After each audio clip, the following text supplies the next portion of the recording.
Excel Techno School, Guruvayanakere, Venur. Admission open now. 13 ದಿನಗಳ ಕಾಲ ನಡೆಯುವಂಥ ಈ ಬಜೆಟ್ ಅಧಿವೇಶನದಲ್ಲಿ ಯಾವ ರೀತಿ ಚರ್ಚೆ ನಡೀಬೇಕು ಅನ್ನೋದ್ರ ಬಗ್ಗೆ DSCಯಲ್ಲಿ ವಿಚಾರ ವಿನಿಮಯ ನಡೀತು. ಸುಮಾರು 9 ಬಿಲ್ಗಳನ್ನು ತೆಗೆದುಕೊಂಡು ಆಡಳಿತ ಪಕ್ಷದವರು ಬರ್ತೇವೆ ಅಂತ ಹೇಳಿದರು. ಅದಕ್ಕೆ ಸಹಕಾರ ಕೊಡುವಂಥ, ಸಂಪೂರ್ಣ ಸಹಕಾರ ಕೊಡುವಂಥ ಭರವಸೆಯನ್ನು ನಾವು ನೀಡಿದ್ವಿ. ಅದೇ ರೀತಿ ಸಭಾಧ್ಯಕ್ಷರಿಗೆ ವಿನಂತಿ ಮಾಡಿದ್ದೀವಿ, ಯಾವಾಗ ಧರಣಿ ಇರ್ತೈತಿ, ಯಾವಾಗ ಸದನ ಸರಿಯಾಗಿ ನಡೀತಿರೋದಿಲ್ಲ ಆ ಸಂದರ್ಭದಲ್ಲಿ ಸದನವನ್ನು ನಡೆಸಲಿಕ್ಕೆ ಹೋಗಬೇಡ್ರಿ, ಯಾಕಂದ್ರೆ ಅದು ಸರಿಯಾದ ಪದ್ಧತಿ ಅಲ್ಲ ಅನ್ನುವಂಥ ವಿಷಯ ಕೂಡ ಹೇಳ್ತು.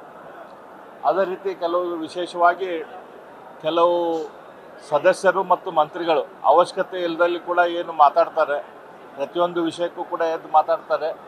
ಆ ರೀತಿ ಮಾತಾಡುವಂಗೆ ಆಗಬಾರ್ದು. ಅದರಿಂದ ಸದನದ ಗೌರವನೂ ಕಡಿಮೆ ಆಗುತ್ತೆ ಮತ್ತು ಸದನ ಸುಗಮವಾಗಿ ನಡೀಲಿಕ್ಕೆ ಆಗೋದಿಲ್ಲ. ಹಾಗಾಗಿ ಅದನ್ನು ಸರಿ ಮಾಡಬೇಕು ಅನ್ನುವಂಥ ವಿಷಯಗಳು ಕೂಡ ಚರ್ಚೆ ಆಯಿತು. ಈ ಎಲ್ಲ ವಿಷಯಗಳ ಬಗ್ಗೆ ಸದನದಲ್ಲಿ ಚರ್ಚೆ ಆಯಿತು. ಆ ವಿಷಯಗಳ ಬಗ್ಗೆ ಕೂಡ ಚರ್ಚೆ ಆಯಿತು. ಕೆಲವು ಮಂತ್ರಿಗಳು ಸದನಕ್ಕೆ ಬಂದಿಲ್ಲ, ಕಳೆದ ಕೆಲವು ಅಧಿವೇಶನಗಳಿಂದ ಅವರು ಸದನಕ್ಕೆ ಬಂದಿಲ್ಲ. ಹಾಗಾಗಿ ಮುಖ್ಯಮಂತ್ರಿಗಳು ಆ ರೀತಿಯ ಮಂತ್ರಿಗಳಿಗೆ ನಾನು ಆದೇಶ ಮಾಡ್ತೀನಿ, ಆ ಮಂತ್ರಿಗಳು ಸದನಕ್ಕೆ ಬರೋಂಗೆ ಮಾಡ್ತೀನಿ ಅಂತ ಭರವಸೆ ಕೊಟ್ಟಿದ್ದಾರೆ. ನೋಡೋಣ ಏನು ಮಾಡ್ತಾರೆ.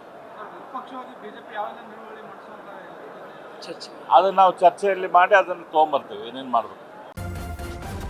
ನ್ಯೂಸ್ ಫಸ್ಟ್, ನಿರ್ಭೀತಿಯಿಂದ ನಿಮ್ಮ ಪರವಾಗಿ.